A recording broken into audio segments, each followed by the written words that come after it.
السلام علیکم، آپ دیکھ رہے ہیں ٹیلنٹ نیوز۔ میں ہوں رمشا شبیر۔ شامل کریں گے سب سے پہلے news head lines.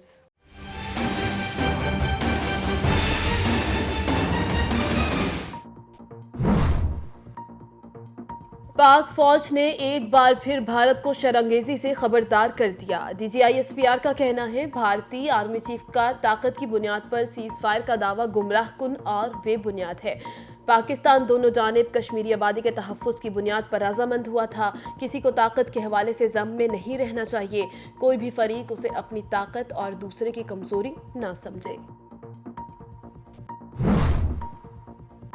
C T D کا خانیوال میں خفیہ اطلاعات پر آپریشن، کالعدم تنظیم کے 2 دہشت گرد گرفتار، دھماکہ خیز مواد، اسلحہ، بارودی مواد اور ممنوعہ لٹریچر برآمد۔ ترجمان سی ٹی ڈی کے مطابق گرفتار دہشت گردوں کی شناخت عمران حیدر اور ریاض کے نام سے ہوئی۔ ملزموں نے اہم تنصیبات اور عبادت گاہوں پر حملے کی منصوبہ بندی کر رکھی تھی۔ سی پیک نے ملک میں پائیدار معاشی ترقی کی مضبوط بنیاد رکھ دی ہے۔ وزیر اعظم عمران خان کی چین کے قومی ترقی اور اصلاحاتی کمیشن کے چیئرمین سے ملاقات۔ سی پیک کے تحت جاری منصوبوں اور مستقبل کے اقدامات کا جائزہ لیا گیا۔ عمران خان نے کہا پاکستان اور چین گوادر کو خطے کا معاشی مرکز بنانے کے لیے کوششیں جاری رکھیں گے۔ ایم ایل پر تیاری کے کام کو بھی ترجیح دیں گے۔ نون لیگ کی ترجمان مریم اورنگزیب کی حکومتی پالیسیوں پر کڑی تنقید۔ ہر پاکستانی 58,000 سے بڑھ کر 1,89,000 روپے کا قرض دار ہو چکا۔ سوال یہ ہے کہ عمران صاحب نے قوم پر جو قرض لادا ہے یہ کون ادا کرے گا؟ 3 سال میں عمران صاحب کو تو سب کچھ نیا مل گیا، لیکن عوام کو قرض، بھوک، بے روزگاری اور مہنگائی کے سوا کیا ملا؟ معاون خصوصی ڈاکٹر شہباز گل کا مریم اورنگزیب کے بیان پر رد عمل۔ کہتے ہیں نااہلوں نے بار بار قرض لیا مگر معیشت کو پاؤں پر کھڑا نہ کر سکے۔ قرض اتارو، ملک سنوارو کا نعرہ لگانے والوں نے مزید قرض لیے۔ وزیر اعظم عمران خان کی قیادت میں آج پاکستان کی معیشت درست سمت میں گامزن ہے۔ بھارت تمام کشمیریوں اور سیاسی قیدیوں کو رہا کرے، یوسف رضا گیلانی کا سینیٹ اجلاس میں خطاب۔ کہا آج کا سیشن صرف کشمیر پر بات کے لیے رکھا گیا ہے، مسئلہ کشمیر حل ہونے تک خطے میں امن قائم نہیں ہو سکتا۔ ذوالفقار علی بھٹو اور شہید بی بی کی طرح ہمارے کارکنان کشمیریوں کی آواز بنیں گے۔ بھارتی حکومت کو کشمیر کی جغرافیائی حیثیت کی تبدیلی کو روکنا ہوگا۔ خیبر پختونخوا میں بلدیاتی انتخابات، الیکشن کمیشن ضابطۂ اخلاق کی خلاف ورزی پر متحرک ہو گیا۔ جے یو آئی امیدوار کی مہم چلانے پر مولانا فضل الرحمان کے بھائی ضیاء الرحمان کو نوٹس جاری، 5 فروری کو طلب کر لیا۔ ملک بھر میں کورونا کے وار مزید تیز، اموات میں اضافہ ہونے لگا۔ ایک دن میں 48 افراد زندگی کی بازی ہار گئے۔ 6,000 سے زائد نئے کیسز رپورٹ، مثبت کیسز کی شرح 9.94% رہی۔ اوکاڑہ میں دیپالپور بائی پاس پر افسوسناک حادثہ، شدید دھند کے باعث ٹرالر اور رکشے کے درمیان خوفناک تصادم، 3 افراد جاں بحق، 2 شدید زخمی ہو گئے۔ ٹرالر ڈرائیور فرار، لاشیں ہسپتال منتقل کر دی گئی۔ محکمہ موسمیات کی ملک میں مزید سردی بڑھنے کی پیشگوئی۔ آج پنجاب، سندھ اور خیبر پختونخوا میں موسم خشک رہے گا۔ بلائی علاقوں میں درجہ حرارت نقطۂ انجماد سے بھی نیچے رہنے کا امکان۔ دوسری جانب پنجاب میں شدید دھند کے بادل چھٹ گئے۔ حد نگاہ کم ہونے پر موٹر ویز متعدد مقامات سے بند رہیں۔ اہم شاہراہوں پر ٹریفک کی روانی بھی متاثر ہوئی۔ چین میں سرمائی اولمپکس کا رنگا رنگ آغاز، روس اور پاکستان سمیت 20 سے زائد ملکوں کے سربراہوں کی شرکت۔ بھارت، امریکہ، برطانیہ اور کینیڈا سمیت کئی ملکوں کا سفارتی بائیکاٹ۔ جدید ترین سہولتوں سے آراستہ اسٹیڈیم میں تمغوں کی دوڑ ہوگی۔ شائقین کرکٹ کے لیے ایک اور اچھی خبر، آسٹریلیا نے دورہ پاکستان کا نیا شیڈول جاری کر دیا۔ 3 ٹیسٹ، 3 ون ڈے اور 1 T20 میچز پر مشتمل سیریز کھیلی جائے گی۔ مہمان ٹیم 4 سے 8 مارچ تک راولپنڈی میں پہلا ٹیسٹ کھیلے گی۔ سیریز کا دوسرا ٹیسٹ 12 سے 16 مارچ تک کراچی اور تیسرا ٹیسٹ 21 سے 25 مارچ تک لاہور میں کھیلا جائے گا۔